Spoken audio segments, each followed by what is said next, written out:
Hi, it's Donnee Patrese, and I'm back with my series, How to Start a Novel. So today we're going to talk about the synopsis. Yes, the synopsis is that beast that you have to tackle, you have to just rein in.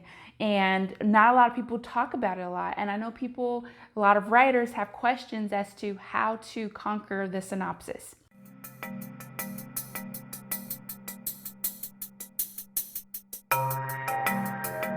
So, if you don't know what a synopsis is, it's very simple. It's basically a summary of the main idea and the plot of your novel. So the goal of the synopsis is to get readers interested enough to read your book, to actually purchase that book. And there are a few ways to make a good synopsis. Another example of what a synopsis is basically looking at a movie trailer. So before you see the movie, you see that trailer, and the trailer basically gives you an idea of what the movie is going to be about, and it's the first thing you see that makes you want to actually pay your money and go to the movie theater and see that movie. So that's basically a synopsis is that for a book. So you want to make it as exciting, as interesting as possible. So the first thing I do is I introduce the main character. So in my synopsis, I try to introduce the main character. So when I write, even if you have a multi-character book, meaning that there are more than one particularly main characters, there has to be one character that stands out over the others. And so I use this opportunity to introduce that character.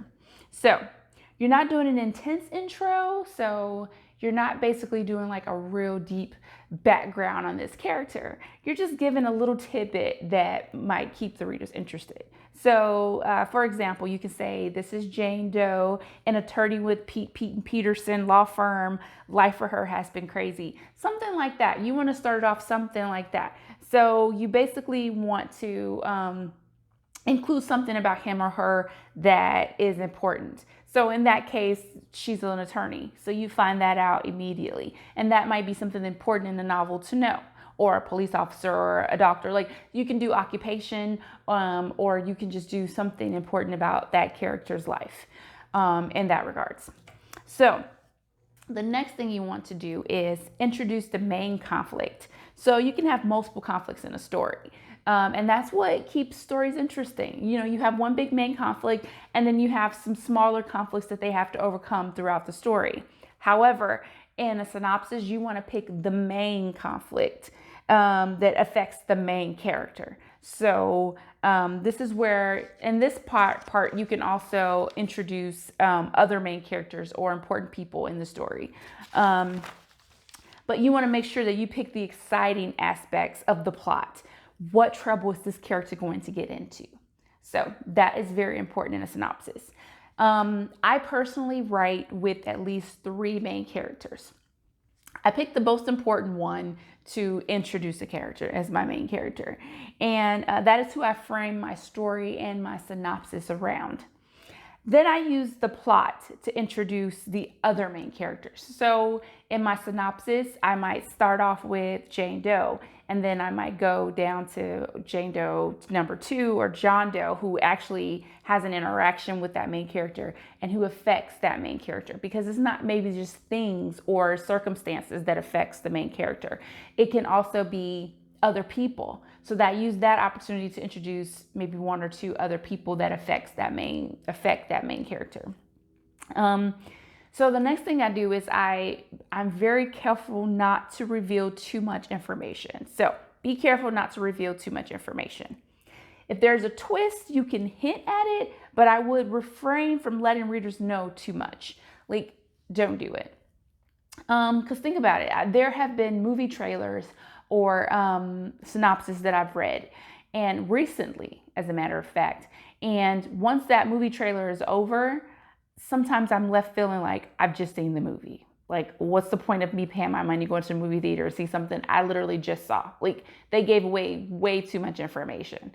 And that has happened in synopsis for books, where I've gone to bookstores and picked up a book, and I've read the back of the book and thought, okay, I literally just read the book. Like, they gave away way too much information, and you don't want to do that. And you want readers to be interested enough to buy your book, but you do not want readers to feel like they have already read your book.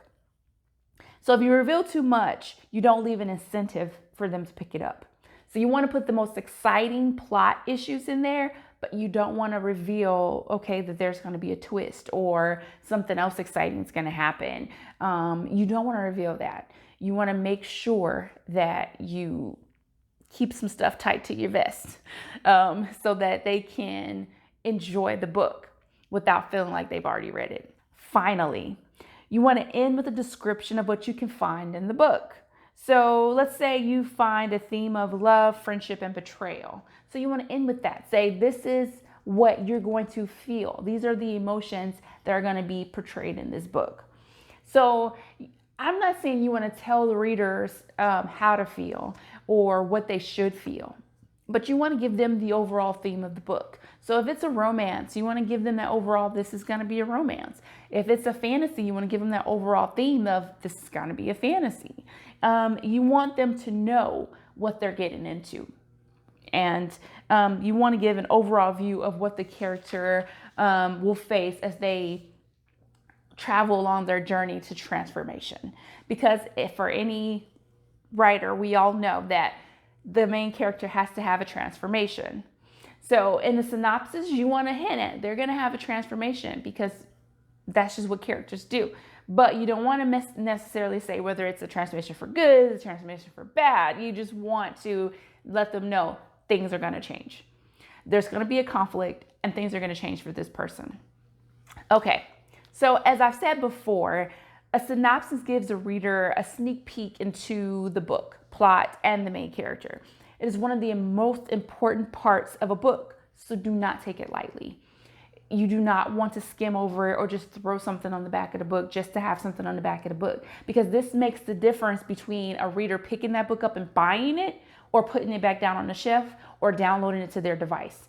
This is a huge difference. So make sure that you take some time with it. Go over it, have other people look at it, put some other eyes on it.